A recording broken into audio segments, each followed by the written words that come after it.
Ladies and gentlemen, welcome back to the Corner Office Pod, giving you guys a little bit of an update before we head into the championship, not even the championship week, the Sweet 16 week of the NCAA tournament here. I have watched over 40 hours of college basketball in the past weekend. I don't think that's really good for your brain. But the only thing that I've been thinking about since those 40 hours were over was the next 40 hours of basketball I'm going to be watching this weekend. So I'm in full March Madness fever right now. And, we have a really good slate of games coming up this weekend, which, to be honest with you, I think that the vast majority of the public doesn't understand that this is a good thing for the sport, regardless of the fact that the round of 64 and 32 probably weren't the most fun. I don't know if you want to delve into that and give your thoughts on it, but I just think that before we get too deep into this episode, we really need to clap it up for ourselves because it's easy to get it wrong, like to predict what's going to happen wrong 3 times. It's hard to be as wrong as we've been for the past 3 years. So it's just worth a quick round between the two of us. We've managed to one up ourselves every single year. Every year. It is kind of amazing what we can do when there's a bracket in front of us. That being said, like in my own personal bracket, I have 13 of the right Sweet 16 teams. The first round was an absolute shock fest. Certified shock fest. The only 3 major upsets that happened, aside from your 10-7s, which I don't really consider to be upsets, like Arkansas beating Kansas, I don't see that as being an upset, and New Mexico State beating Marquette, again, a very 50-50 down the road, middle of the road type of game. You had Colorado State beat Memphis, a 12-5 upset, where Colorado State was favored to win, right? Which is ridiculous.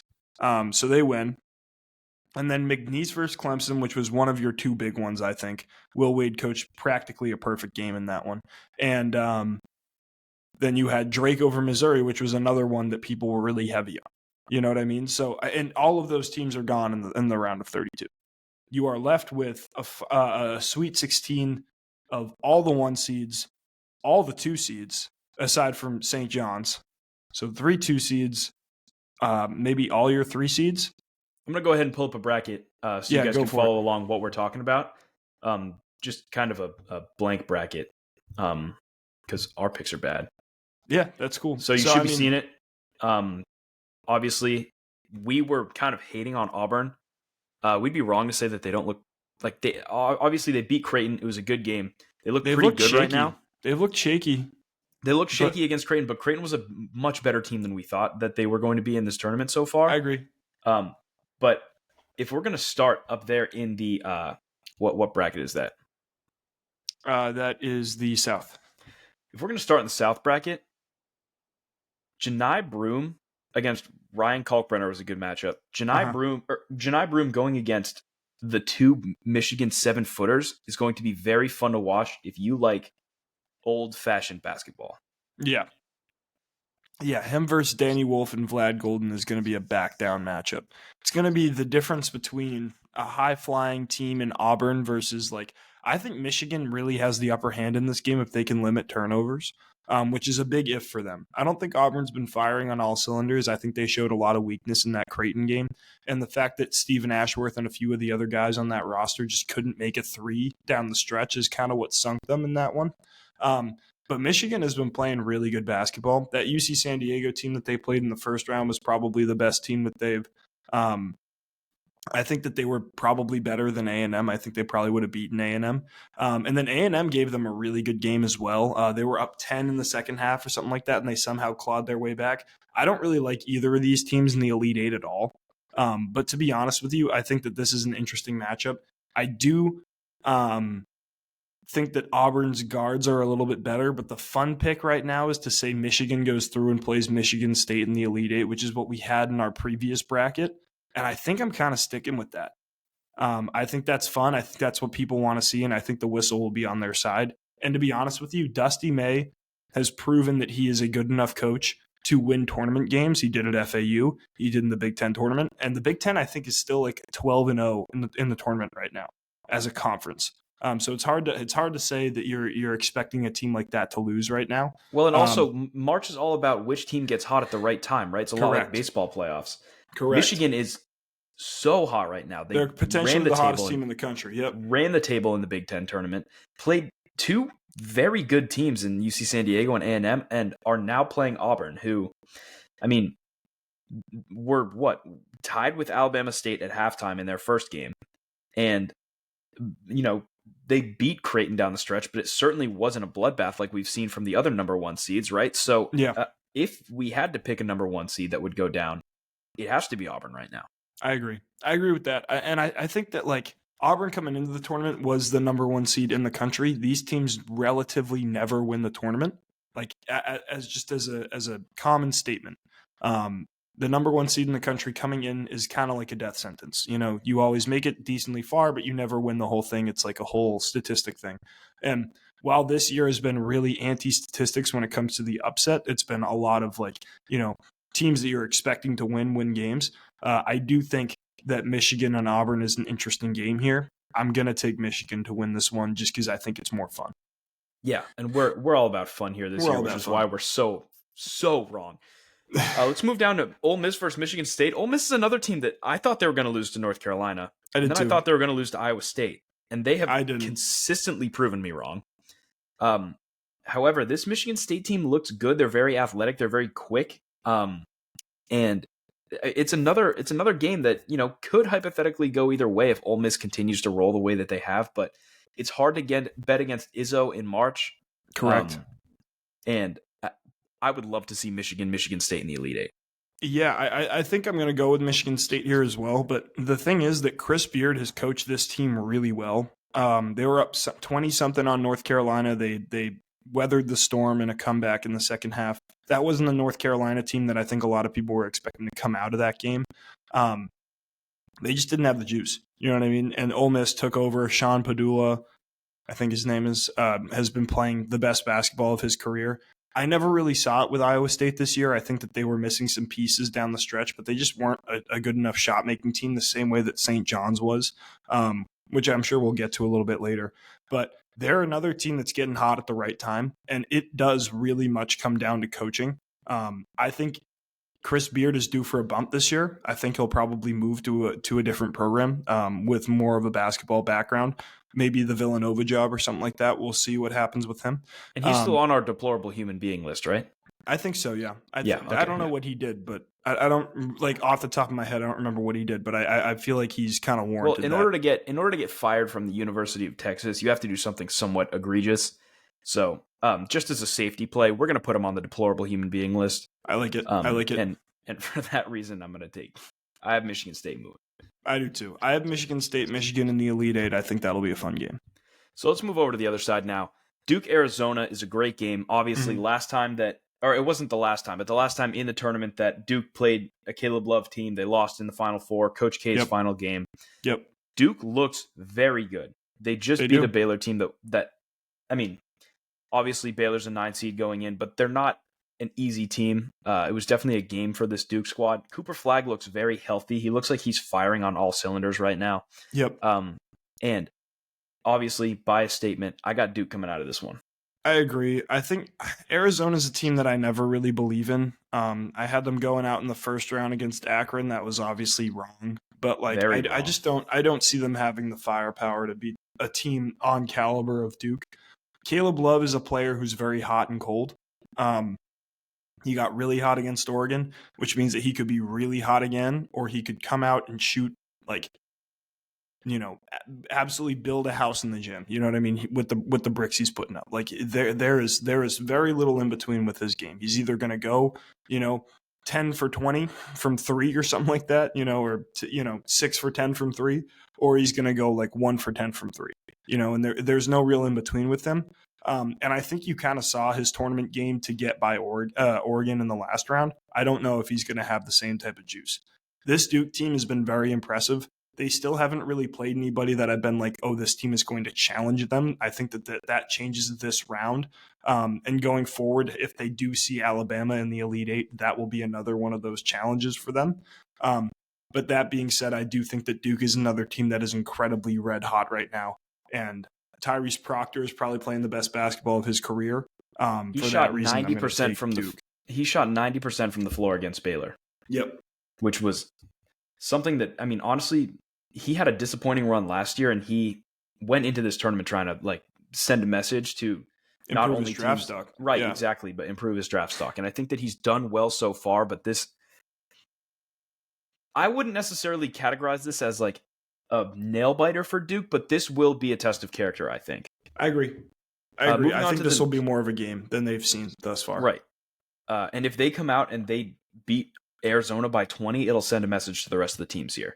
Correct. BYU versus Alabama is the next game that we're going to talk about. BYU has beaten a good VCU team. They beat a very good Wisconsin team and are now going against an Alabama team where, I mean, would it be wrong to say that these are the two most high-powered offenses in basketball right now? No, it wouldn't. It wouldn't. And I think that the most fun thing about this matchup is you have a stylistic clash between an offense that is completely college-based, that being Alabama, and an offense that is completely NBA-based, being BYU. BYU comes out, they run, they push the pace, and they shoot a shit ton of threes. That's what they do. You know what I mean? Alabama, they're a team that wants to play fast, get in the paint, play downhill, and make the highlight play. This game is going to be in the 90s or the 100s. Like, both of these teams are going to be playing no defense. This is the game that you're going to want to circle to watch this weekend because one team could get blistering hot down the stretch. I think this is a game that is a nightmare to pick. For me, I think Alabama has more firepower. That's the reason that I think that they go through. But this BYU team has been very disciplined in the past few rounds. So I don't know. This game is really interesting to me. I think that if you're going to give the nod to BYU, which I am, it's going to be because they have played two games where they have had to win down the stretch. They've been tested so far. Mm-hmm. Alabama beat Robert Morris in the first round. It was only a 10-point game, but they let them hang around way too long. Yep. Giving up 81 points to a 15 seed, like arguably bid stealer team is not what you want to see if you're a Alabama fan. And then they did have an impressive win against St. Mary's, but St. Mary's just beats Gonzaga every year, right? That's what they're known for. That's what they do. So and they can't keep up. Like St. Mary's is a team that plays in like the 100th percentile of pace. Like they're so slow. You know what I mean? And Alabama plays too fast. And the way that they played against Vanderbilt, I think everyone knew that St. Mary's probably wasn't going through there. Right. But this game has the potential to be the game of the tournament, where shots are flying. I'm going to give the nod to BYU because of how they've played down the stretch in games. I'm going to stick with Bama here and keep the chalk train rolling. Let's move down to Houston versus Purdue. Purdue so far has impressed me with their execution of their game plan. I tend to think that Matt Painter isn't really... I don't like Matt Painter, and I can't really tell you why. I just don't like him. Okay. But they have executed their game plan well so far. High Point was a team that we thought was going to be very good. And Purdue just executed their game plan to a T. Braden Smith was so methodical in his half-court offense against that team, and he played similarly against McNeese. And when you have such a dual threat like him running point, I mean, his usage rate has to be up there in terms of all of college basketball. Probably. Every possession, he has a touch, and he's running the offense. And they're going against a Houston team that has just been dominant all season. So I think that part of having such a chalk bracket this season is that once you reach the Elite Eight, or the Sweet 16, I'm sorry, every game is going to be great. It's going to be so hard to pick a team here. And for me, it's kind of a toss-up. I mean, I'm going to take Houston because they have just been so dominant. But if Purdue comes out and has a great game plan, like, it could be a serious game. Yeah, I agree. I think the way that TKR, Trey Kaufman-Renn, has been an absolute unsung hero for this Purdue team. He's been in the 20s and 15 to 20 points a game for the past 20-so games that they played. And he has been the difference maker for them in the pick and roll, the way that he's just been able to hit touch shots, the way he's been able to get downhill. The pick and roll with Braden Smith is one of the most effective that you can do in college basketball. The two best pick and rolls right now, in my opinion, are Braden Smith and Trey Kaufman-Renn, and Danny Wolf and Vlad Golden. Those are the two best ones. The reason for Wolf and Vlad Golden is because Golden is so big, he can make that hook pass over the top and just hit him on the hands. But Braden Smith is way less of a turnover machine than Danny Wolf is, in my opinion. I think that guy kind of throws the ball all over the place. Braden Smith has been, a very poised and methodical guard this whole entire year. And Houston is going to go up against a team that can shoot threes as well as they can. LJ Cryer has been one of the best shooters in the league right now, in college basketball right now. I mean, he is, absolutely blistering hot right now as well. Another team that feels like they're peaking at the right time. They just had a really big test against Gonzaga, and I don't think Purdue has really been tested thus far. You know what I mean? They played a High Point team that, they were a little bit dangerous, but they had their way with them. And then McNeese, I really didn't think was that talented. I was expecting Clemson to go through here, and I mean, they made it a 2-point game, but the way that game plan was executed, I think that Purdue just kind of picked them apart. For that reason, I think that Houston will probably win this game. I just don't think that the Purdue has enough firepower to beat this Houston team down the stretch, and that defensive pressure is going to be something different. But this one could be interesting, depending on the coaching decisions of Sampson and Painter, like you said. And if you're Purdue, you have a 45% 3-point shooter in Fletcher Loyer that I feel like you haven't even utilized properly in this tournament yet. I agree. I feel like he's been a bit of a non-factor for them. I mean, and at this point, teams aren't game planning around him necessarily as much as they are when they have to put so much focus on Braden Smith. So if Purdue can get him involved, then that's a completely other part of this game that we haven't even discussed. Right. Moving down, I'll say it. I'm somewhat shocked Kentucky has made it this far. Mm-hmm. I like Mark Pope as a coach, but I just don't like this Kentucky buildup very much, and I think that they have already exceeded expectations. Obviously, they haven't played good teams thus far, but they were someone that we had circled as a possible upset. Yep. If history repeats itself. Yep. And this Tennessee team is also one that we didn't think would necessarily make a bunch of noise, but they're both playing in such an easy bracket that, I mean, it would have been wrong to not have them here, right? So Tennessee, Kentucky, it's your classic SEC matchup. Mm-hmm. It's another game that's so hard to make a prediction about. I just don't think that Kentucky can keep up with Tennessee. Yeah, I think during the regular season you saw Tennessee kind of dominate this matchup. And the answer to that has been either a little bit health-based, but I also think it's been Chaz Lanier-based, and I do think that the edge goes to Tennessee here. I think it's a tough draw for Kentucky, who has played, in my opinion, 2 bad teams, right? Troy wasn't anything special, and Illinois I really didn't like this year. I think Tennessee does have a pretty easy route to make it to this Elite Eight here. They just have to go out and take care of business like they've been doing. But that being said, I think it's very commendable that Mark Pope has brought a team that had 0 returning players on it to the Sweet 16, and I'm excited to see what he can do in the next couple of years. That being said, I'm going to take Tennessee to go to the Elite Eight. Let's move over to the other side now. This is the game that I have been looking forward to watching, and I hoped that both teams would make it this far. 2 of my favorite teams in this entire tournament in Florida versus Maryland. If you're Maryland right now, you have lost 4 straight games on a buzzer beater. Last second, game over. To come out and beat a very, very talented Colorado State team that went up and hit the shot to win the game and then put the ball in your best player's hands and have him go up and make a play. I mean, truly make a play. Mm-hmm. You have to be feeling good. However, this Florida team looks so good right now. I mean, they just squeaked out of a game against UConn, who had bad refereeing, right? However, Walter Clayton hit a great shot down the stretch of that game. Florida not only comes out and beats teams, but they also win down the stretch, right? So if Maryland can hang around, these are 2 teams that are really, really good in the end of games.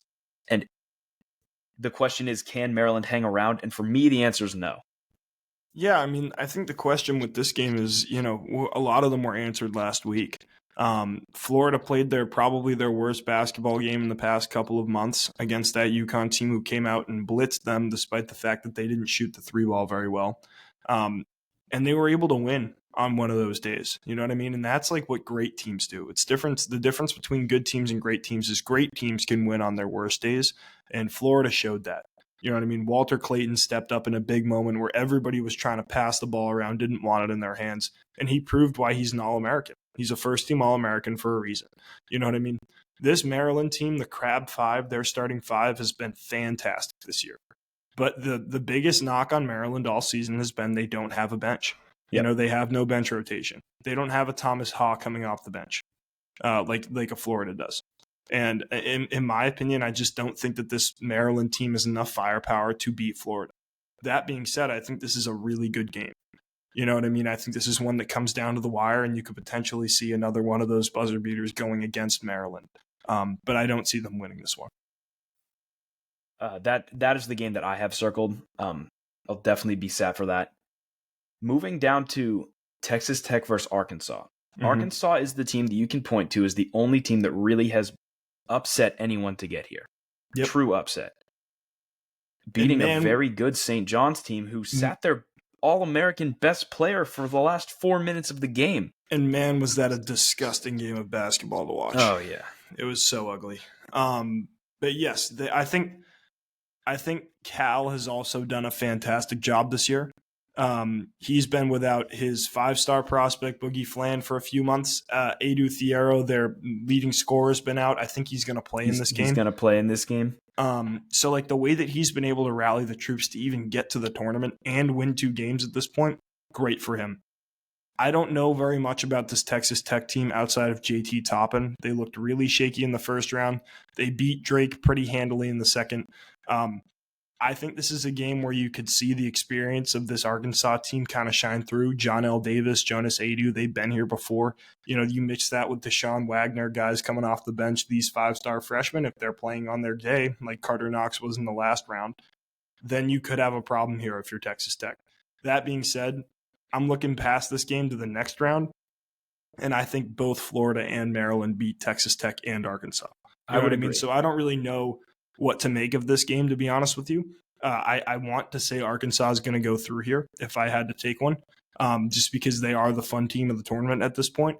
But I could totally see them coming out and having a bad game because they haven't really been able to do anything. I mean, that St. John's game, like they couldn't make a shot. You know what I mean? You're going to have to make some shots down the stretch to beat a team like Texas Tech. I mean, I agree, right? But in that Arkansas St. John's game, it was such an interesting game because of foul trouble. I mean, like that's truly such a factor down the stretch of that game. And for Arkansas, if you're bringing back your best big man, that brings another level of dynamic to a team, even if he's on restricted minutes, which he certainly will. And we saw that with Boogie Fland in the first game. If he's playing well, Cal's going to leave him out there. Boogie Fland was supposed to play 15 minutes in the first game. He hasn't played less than 30 so far in the first 2, right? So if he's playing well, then Cal's going to leave him out there. And that is just another level of game planning that you're going to have to plan for if you're Texas Tech, sorry. And so this Arkansas team is more dynamic and they're more experienced, right? But they are probably less, I mean, this season, less talented, right? Yeah. So it's really a toss-up here as to which Arkansas team you're going to get. If you have a bad first half, then you're probably giving the nod to Texas Tech, right? But if they play a complete game, then it's hard to beat them. So, I mean, I'm going to say Arkansas. It's the fun pick, but, I mean, it's really kind of a gamble. Yeah, I agree. I think that game's kind of a 50-50. I don't really know if you know what you're getting from either of those teams right now. But that being said, moving forward, I think that we can just say Arkansas is in. If we're going to the Elite Eight, I say Florida makes it through. I think they're going to be in the Final Four. And then Elite Eight on the other side, we have Houston versus Tennessee. Houston versus Tennessee. I think we're getting a little bit ahead of ourselves if we pick all of this stuff in this day. Just because, you never know what's coming down the pipeline here. But I think my Final Four right now as it stands is Florida, Tennessee, Michigan State, and Duke. And I mean, it's chalk, but this whole tournament's been chalk, right? The whole tournament's been chalk. So I think that it's not wrong to necessarily pick that. I'm going to stop sharing this screen here. And before we wrap up this episode, let's switch to a little NFL talk just real quick. Yeah. As Patriots fans, we have had the most cap in the league, and I think that a lot of people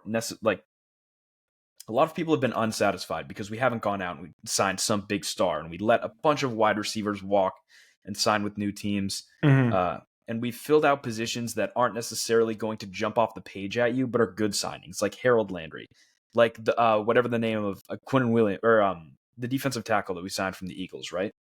Like Carlton Davis in the secondary. Like those aren't guys that are going to make you be like, this is our year, right? But when you sign a guy like Stephon Diggs, with the potential of another wide receiver coming down the pipeline in the draft in McMillan, hopefully if you draft him, that's something that Patriots fans can finally look at and be like, I am excited to watch our offense this year. I'm excited to watch a star player on our team. And this is the first time that we've gone out and signed a number one receiver in, I mean, how long? It's been possibly our lifetime. Yeah, since Randy Moss. Since Randy Moss. So it gives hope to Patriots Nation, and that is all that we asked for, right? Someone that, I mean, obviously Stefon Diggs is aging. He's coming off a big injury, and he's not the guy that he once was, obviously, in year, 10 as a wide receiver. And the contract wasn't that friendly. But at this point, the Patriots have so much money to burn that it makes sense to bring in a veteran guy and give your fan base something to be excited about. And that's truly all that I've been asking for. And I am now satisfied with our free agency. Yeah, I would just say that you can't be directionless, right? Like, that's the biggest thing for them. The fact of the matter is that, fans want to see the team try and, like, make a facade like they're getting better. You know what I mean? Like, if we get, like, Arizona Cardinals DeAndre Hopkins out of Stefon Diggs, I think the fans will be okay with that because at least we tried something. You know what I mean? Like, you tried to make a splash, it didn't work out. Okay, now we have a wide receiver prospect that we're coaching up through through the draft, through the process, all this type of thing. We just want players to be excited about. We want players to see. We want to see if Drake May has something. You know what I mean? You saw it with Kendrick Bourne and Demario Douglas as wide receivers 1 and 2, but now you introduce a guy who's had, consecutive 1,000-yard seasons aside from the injury, and you can't help but be excited to see him on this roster. Well, and I think that's the biggest thing, right? Like, Patriots Nation, we have all rallied around Drake May, and he showed us enough last year to be like, okay, this is our guy. Right.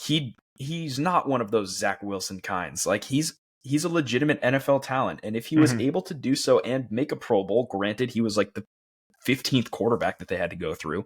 Yep. But if he can do that with nobody on his roster, I'm not going to say imagine what he could do, but it's definitely exciting to think about what he could do with even an aging NFL veteran. Yeah. So that's really, like, I think Patriots Nation is now satisfied with our free agency. And that's all you can ask for. I agree. I mean, and hopeful for the season, right? Like, it's hard to come off being the 4th worst team. Probably honestly, like, we beat the Bills in week 17, but we had the number 1 overall pick all season long. Yeah. One of the worst teams in football. In order to now have a direction into, okay, we are going to try and get better. We're not going to muddle in mediocrity for the next couple of seasons. That is really, really hopeful for a team that hasn't been since Tom Brady left. Yeah, and you have a new coach, right? Like, you're new offensive you're coordinator. hoping to trend in a new direction, right? Yeah. Like a direction that gets back to the winning ways that we're used to. And I'm happy that this happened. Because when Cooper Kupp went off the board, I was kind of like, "What are we doing? Like, why are we sitting on our hands right now?" I'm kind of shocked that Stefon Diggs decided to sign with us, but I'm sure that he wasn't going to get paid that much money anywhere else. Right. So we'll just have to wait and see, as always, with the Patriots. But I do think that, like, some direction is better than no direction. You know what I mean? Like, the worst, we say it all the time, the worst place to be isn't bad or good. It's that middle mediocrity zone. That zone where you're not getting a good draft pick, you're not a top-tier team, and you're kind of always there. It's in the NBA every year. There are multiple teams like that. The NFL is kind of the same way. You know what I mean? I think of, like, the Chicago Bulls, the Pittsburgh Steelers, right? Like, it's the worst place to be in sports. Yeah. And even, I don't think that necessarily expectations have changed, but if we go from a 4-win team to a 7-win team, that's still a step in the right direction. I agree. You're still coaching up this young core. And that's something to be excited about. I agree. Well, that'll wrap up our episode. As always, thank you for listening, and we'll be back to recap the Sweet 16 and the Elite 8. But until next week, this has been the Corner Office, and I'm Jack Byrne. And I'm Alex Benders. Go on.